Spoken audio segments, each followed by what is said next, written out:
बिस्मिल्लाहिर्रहमानिर्रहीम। अस्सलाम वालेकुम मेंबर्स व्यूअर्स, होप सब खैर खैरियत से होंगे। आज की वीडियो में जी डिस्कस कर लेते हैं। एक तो मार्केट के हवाले से जो मार्केट नेगेटिव क्लोजिंग दी, कुछ करेक्शन तो एक्सपेक्टेड थी, but at the same time जो इंटरनेशनल कॉन्फ्लिक्ट चल रहा है, उसकी वजह से जो मार्केट में वॉलेटिलिटी है, तो कल के लिए क्या हमारी स्ट्रेटजी होनी चाहिए। प्लस माशाल्लाह जो कल हमने डिस्कस किया था पाक डाटाकॉम, और वो माशाल्लाह आज कैप हुआ इस नेगेटिव मार्केट में भी, उसमें अब फर्दर क्या स्ट्रेटजी होनी चाहिए। और साथ ही उसके हम आईटी सेक्टर में जो अपने स्टॉक्स हैं उनको थोड़ा सा डिस्कस कर लेते हैं कि उनमें भी क्या स्ट्रेटजी होनी चाहिए। तो सबसे पहले तो आ जाते हैं मार्केट के हवाले से। देखें, मार्केट इस वक्त इंटरनेशनल लेवल पे आपको पता है कि रशिया यूक्रेन का जो कन्फ्लिक्ट है उसकी वजह से जो कमोडिटी प्राइसेस हैं, जो आपका क्रूड ऑयल है वो हाई साइड पे जा रहा है, नया हाई लगाता है। जो आपका कोल है उसने ऑल हिस्टोरिक हाई जो सा वो आज किया। आपको पता है कोल का जो अगर प्राइसेस ऊपर जाती हैं तो उसका जो नेगेटिव इम्पैक्ट आपके पूरे सीमेंट सेक्टर पे जो सा वो आता है। इसके अलावा जो भी स्टेटमेंट आती हैं यूरोपीय यूनियन की तरफ से, उनका भी एक इम्पैक्ट ऑब्वियसली आता है। हम पे भी थोड़ा सा प्रेशर आ रहा है कि आप जो सा रशिया के ख़िलाफ़ स्टेटमेंट दें यूरोपियन की तरफ से। और आपको पता है कि हमारा जीएसपी प्लस स्टेटस है वहाँ पर, और हमारी जो एक्सपोर्ट्स हैं वो मेजर चंक जो सा ख़ासतौर पर टेक्सटाइल का वो यूरोपियन की तरफ जाता है। तो एक फियर ये भी है कि ये चीज़ अगर फर्दर लिंगर ऑन होती है तो उसमें फिर हमें कौन सी साइड पे जो सा जाना पड़ेगा या हम पे क्या प्रेशर आएगा। और कोई ऐसा स्टेज ना आ जाए, ऐसा इशू ना हो जिसका इकोनॉमिकली हम पे जो सा वो एक इफ़ेक्ट आए। प्लस जो हमने डिस्कस किया था कि जो पीएम ने अनाउंसमेंट की उसका इनिशियली तो अच्छा एक इम्पैक्ट आया, और वो अच्छा इम्पैक्ट रहना है अगर ये चीज़ें इंटरनेशनल लेवल पे ज़्यादा ख़राब नहीं होती। बिकॉज़ कि जिस तरह कल भी हमने डिस्कस किया था कि अगर ऑयल प्राइसेस इसी तरह शूट अप करती जाती हैं तो it will be very difficult कि जो उन्होंने पीएम ने अनाउंस किया सब्सिडी वो कितनी दे सकते हैं। और अगर वो देते हैं तो फिर आपके करंट अकाउंट डेफिसिट और फ्यूचर में फाइनेंशियल स्टेटस का क्या हाल होगा। It will be very difficult situation. तो इसी तरह अगर तो चीज़ें वो काम डाउन होती हैं तो जो आपकी एबनॉर्मल एक बिहेवियर आ रहा है कोल प्राइसेस में और ऑयल प्राइसेस में, तो अगर किसी तरह भी निगोशिएशंस की तरफ जाता है यूक्रेन और रशिया और चीज़ें थोड़ी सी काम डाउन होती हैं, तो फिर इनमें जो ड्रॉप आएगा या करेक्शन आएगी वो भी काफ़ी एबनॉर्मल होगी, और उसका फिर एक अच्छा इम्पैक्ट हमारी तरफ भी आएगा। और जो एक स्टैंड लिया है पीएम ने, अगर वो ये सोच रहे हैं कि वो ऑयल प्राइसेस बजट तक नहीं बढ़ानी, तो उस डिसीजन को भी फिर एक जो सा है वो इम्प्लीमेंट करने में आसानी होगी। और ओवरऑल फिर एक मार्केट के ऊपर भी इन्फ्लेशन का प्रेशर भी कम होगा, और मार्केट हमारी जो सी है पीएसएक्स वो भी एक अच्छा रिदम बना सकती है। तो तब तक के लिए अभी देखें, मार्केट की आज जो क्लोजिंग आई थी वो 289 थी। मार्केट काफ़ी ज़रा डाउन रही, बट स्टॉक्स में नीचे से फिर बाइंग आती है। रीज़न वही कि रेट्स बहुत अच्छे हैं, तो एक अपॉर्चुनिटी नज़र आती है, और उसमें फिर आप देखें एक डे ट्रेड में भी अच्छा गेन कर सकते हैं। तो वॉलेटाइल मार्केट में अपॉर्चुनिटीज़ भी आपको मिलती रहती हैं। असल चीज़ जो सी है वो ये है कि अगर राइट टाइम पे आप एंट्री लें और आप in a short period of time even day trade में भी एक अच्छा गेन कर सकते हैं। बट उसमें दो चीज़ें बड़ी इंपॉर्टेंट है। एक तो राइट टाइम पे एंट्री, आप थोड़ा सा वेट करें पेशेंस पे। जो आपने टारगेट सेट किया कि यार इस रेट पे अगर ये स्टॉक आएगा तो मैं तभी ही बाय करूँगा, और वो उस पे आए तो आप वहाँ पे बाय करें। और फिर जैसे ही उसमें थोड़ा सा आपको प्रॉफिट मिले तो रीज़नेबल आप उसमें से एग्ज़िट भी ले लें। लालच में ना पड़े। अगर आप ग्रीड में पड़ेंगे कि नहीं यार 1 रुपया तो मुझे मिल रहा है लेकिन मैं थोड़ा सा ना ट्राई करता हूँ 2 रुपये मिल जाए, तो समटाइम क्या होता है वोलेटाइल मार्केट में कोई 1 रुपया जो है वापस ज़ीरो पे आ जाता है, और समटाइम नेगेटिव भी चला जाता है। तो वोलेटिलिटी में अगर आप क्विक डिसीजन ले सकते हैं, पेशेंस है आपकी, स्ट्रॉन्ग नर्व्स हैं, और ग्रीड को आप कंट्रोल कर सकते हैं, तो देन तो आप वोलेटाइल मार्केट में भी अच्छा गेन कर सकते हैं, बल्कि एक नॉर्मल सिचुएशन से ज़्यादा बेहतर गेन कर सकते हैं।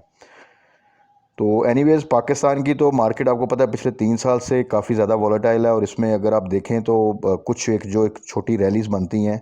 अगर उनके स्टार्ट में आपने एक अच्छी बाइंग की हो और अच्छे रेट्स पर बाइंग की हो, तो देन आप एक अच्छा गेन कर लेते हैं। और फिर टाइमली आप एग्ज़िट कर जाएं तो फिर तो बड़ी अच्छी सिचुएशन में आप, यानी एक आप प्रॉफिट गेन करते हैं उसी शेयर में, आप दोबारा उसको बाय बैक कर सकते हैं वॉलेटाइल मार्केट में, और फिर टारगेट्स भी वही सेट कर सकते हैं क्योंकि शेयर्स के फंडामेंटल वही हैं, चीज़ें वहीं पर स्टैंड करती हैं। तो यही चीज़ हम डिस्कस भी करते हैं बार बार, और इसमें कोशिश भी करते हैं कि जितना बेहतर तरीके से हो सके हम शॉर्ट ट्रेड कर सकें।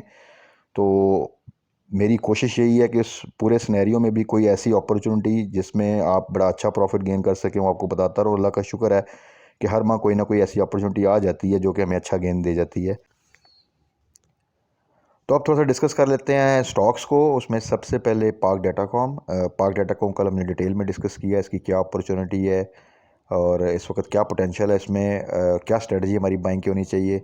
तो माशाल्लाह आज देखें आज कैप हो गया और अच्छी ट्रेड दी इसने और मार्केट में रेडीली अवेलेबल भी था। इससे पहले हमने क्लोवर डिस्कस किया था बट वो उसकी बाइंग सिर्फ कैप पे ही हो रही है, उससे नीचे तो वो ओपन ही नहीं हो रहा। तो पाक डाटाकॉम में माशाल्लाह आज जिन लोगों ने बाई किया जस्ट होल्ड ऑन। अब फर्दर क्या अभी भी एंट्री ले सकते हैं। तो देखें अगर 50 के राउंड अबाउट या 50 से बिलो आपको मिले तो आप इसमें अभी भी एंट्री ले सकते हैं, but not for a short trade. अगर आप इसको होल्ड कर सकते हैं एटलीस्ट नेक्स्ट क्वार्टर के रिजल्ट के लिए, तो देन आप आप कल भी इसमें एंट्री ले सकते हैं। अराउंड 50 या 50 से बिलो मिले तो it will be a good buy. तो पाक डाटाकॉम को जी होल्ड करना है हमने, इसको हम टाइम टू टाइम डिस्कस करते रहा करेंगे, बट एटलीस्ट आपने नेक्स्ट क्वार्टर रिजल्ट्स के लिए तो एटलीस्ट होल्ड करना है। और अगर आप इसको जून क्लोजिंग के रिजल्ट तक भी होल्ड करना चाहें तो इंशाल्लाह ताला ये अच्छा गेन दे के जाएगा। वो टारगेट हम साथ साथ डिस्कस करते रहेंगे कि कहाँ पे हमने प्रॉफिट टेकिंग करनी है। उसके बाद आ जाए जी टी आर जी का। अगेन आज देखें कि इसकी मूवमेंट ये इसने डिप लिया और तकरीबन मेरा ख्याल है कि इसने 9 रुपये के स्पैन में आज मूवमेंट दी है। इसने डिप लिया और फिर उसमें थोड़ा सा प्रेशर आया और उसके बाद ये फिर अपर कैप की तरफ चला गया। तो टी आर जी अगेन कल भी जैसा डिस्कस किया था, आप देखें कि रिज़ल्ट से पहले इसमें एक प्रेशर और काफ़ी ज़्यादा ये डाउन साइड पे रहा और जब से इसका रिज़ल्ट आया और आपको पता है लॉस पर शेयर जो है इसका बहुत ज़्यादा है, पर उसके बाद से फिर इसकी एक अनएक्सपेक्टेड मूव और ये फिर अपसाइड पे जा रहा है। और वही बात कि जो इतना हिस्टोरिक इसका लॉस आ गया है, अब नेक्स्ट क्वार्टर में वो डेफिनेटली उसको रिकवर करेगा, इससे ज़्यादा बुरा लॉस के चांसेस नहीं है। तो जब उसकी रिकवरी होगी लॉस की और अगर अच्छी रिकवरी होती है या किसी तरह ये अर्निंग शो कर देता है जिसके चांसेस हो भी सकते हैं, कोई बाइड नहीं, तो देन आप समझ लें कि फिर ये सारे पॉइंट्स रिकवर करके वंस अगेन एक अच्छी रैली बना जाएगा। तो इन रेट्स पे तो टी आर जी में आप एक डे ट्रेड भी अच्छी मिल जाती है, बट वही बात कि उस अपॉर्चुनिटी को वही वेल कर सकता है कि इसका आप जब ये 3-4 रुपये नीचे जाए या उससे ज़्यादा तो वहाँ पे बाय करें और फिर आप जैसे ही ये आपकी जो प्राइस है उससे आपको 2-3 रुपये मिले तो वहाँ से फ़ौरन एग्ज़िट कर जाएं। तो इस तरह की छोटी छोटी डे ट्रेड करके भी आप साथ साथ इसमें एक अच्छी जो सी है अमाउंट वो गेन कर सकते हैं। उसके बाद आ जाए जी नेटसोल भी हमने ऐड किया था। नेटसोल अगेन माशाल्लाह आज बड़ा अच्छा उसने मूवमेंट दी, इवन नेगेटिव मार्केट में भी पॉजिटिव क्लोजिंग दी। तो इसको भी टारगेट किया हुआ है, नॉट फॉर शॉर्ट टर्म, इसको भी टारगेट किया हुआ है एटलीस्ट नेक्स्ट क्वार्टर रिजल्ट तक, और वहाँ पे आपने होल्ड करना है और साथ साथ हम इसको डिस्कस करते रहेंगे कि कहाँ पे प्रॉफिट टेकिंग करनी है। अभी जस्ट होल्ड और 100 से नीचे बाय है। 100 से नीचे आए तो जो लोग अभी बाय नहीं कर सके, बाय करना चाहें तो 100 से नीचे आप नेटसोल में एंट्री ले सकते हैं और इंशाल्लाह ताला इसमें भी एक अच्छी रैली बनेगी। और जब मार्केट थोड़ी सी स्टेबलाइज होगी और नेक्स्ट क्वार्टर रिजल्ट करीब होंगे तो कोई बात नहीं, अगर इसमें रैली बन गई तो ये अगेन 120 और फिर 130-140 की तरफ जाए। उसके बाद है जी टैली। टैली का आप सबको पता है, इसको हम 12 डिस्कस कर चुके हैं, इसका क्या पोटेंशियल है, न्यूज़ आपको भी पता होंगी इसके आईपीओ के वाले से, जो अनकरीब किसी भी टाइम पे वो अनाउंसमेंट कर देंगे। तो टैली इन रेट्स पे जी डेफिनेटली एवरेज करना बनता है और बाय ऑन डिप की स्ट्रेटजी है। बट जो इन रेट्स पे बाय करें जैसे ही 16 प्लस जाए वहाँ पे प्रॉफिट टेकिंग करें, जिन्होंने 16 के पास बाय किया वो 18 प्लस पे प्रॉफिट टेकिंग करें। तो इसमें यही स्ट्रेटजी है कि छोटे शेयर में जहाँ पे आपको 1.5-2 रुपये मिले तो वहाँ पे आप प्रॉफिट टेकिंग करें।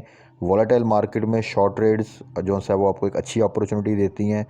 तो buy on dip, sell on strength और छोटे शेयर में 1-2 रुपये का टारगेट, और जो आपके 50 प्लस के शेयर है उसमें 3-4 रुपये का टारगेट रख के अगर आप ट्रेड करें तो आप ख़ुद अंदाज़ा लगा लें कि इस वॉलेटिलिटी में एक अच्छी जो सी है वो गेन आप कर सकते हैं, डिपेंडिंग कि आपकी जो एंट्री लेवल है वो बहुत प्रिसाइज और अच्छा होना चाहिए। लो लेवल पे हमेशा बाय करें और जैसे ही अपसाइड पे जाए तो बगैर किसी लालच के उसमें से फ़ौरन प्रॉफिट टेकिंग करें।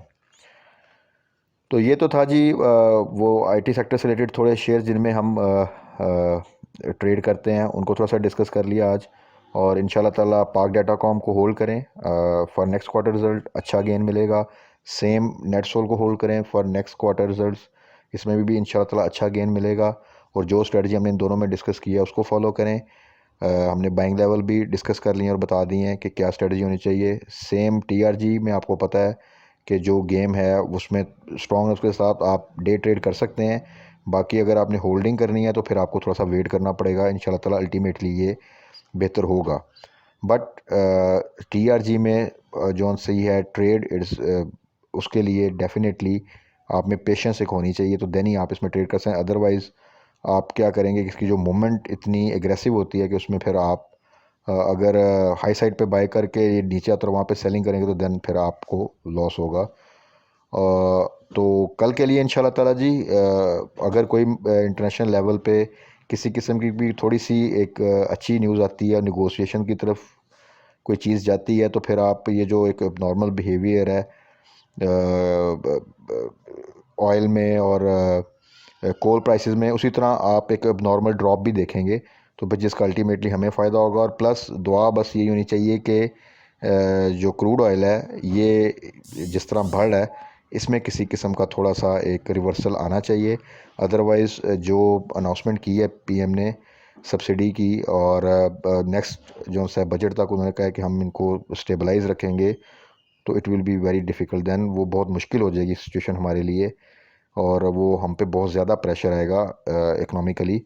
तो बस यही दुआ होनी चाहिए कि चीज़ें थोड़ी बेहतरी की तरफ जाएं, ताकि जो एक स्टेबलाइजेशन हम देख सकते हैं फर्स्ट टाइम कि आपकी इन्फ्लेशन भी कंट्रोल में रहेगी, क्रूड प्राइस ऑयल की प्राइसेस भी कंट्रोल में रहेंगी और कोल भी अगर थोड़ा सा नीचे आता है तो हमारी पीएसएक्स को एक अच्छा मौका मिल सकता है परफॉर्म करने का। बट अगर ये चीज़ें इसी तरह बढ़ती रहीं तो देन सिचुएशन थोड़ी सी डिफ़िकल्ट हो सकती है। तो कल के लिए इंशाल्लाह ताला जी hope for recovery, focus on your shares. Loss में बेचने की बिल्कुल ज़रूरत नहीं है और एग्रेसिव बाइंग भी जो सी है आपने हाई वॉल्यूम शेयर में हाई साइड पे बिल्कुल नहीं करनी। बाय जब भी करना है लो साइड पे करना है और जैसे ही थोड़ा सा उसमें प्रॉफिट मिले तो इमीडिएटली जो सा है वो आप प्रॉफिट टेकिंग करें। और इंशाल्लाह ताला बाकी कल मार्केट क्लोजिंग के बाद हम फर्दर डिस्कस कर लेंगे कि हमारी स्ट्रेटजी फर्दर क्या होनी चाहिए और कौन से स्टॉक्स हैं जिनमें हम शॉर्ट टर्म ट्रेड करके अच्छा गेन कर सकते हैं, कौन से स्टॉक जो से हैं उनको अगर हम होल्ड करें for short to medium period तो उसमें एक अच्छा गेन मिल सकता है। तो तब तक अपना ख्याल रखिएगा, दुआ में याद रखिएगा। स्टे ब्लेस्ड, अल्लाह हाफिज़।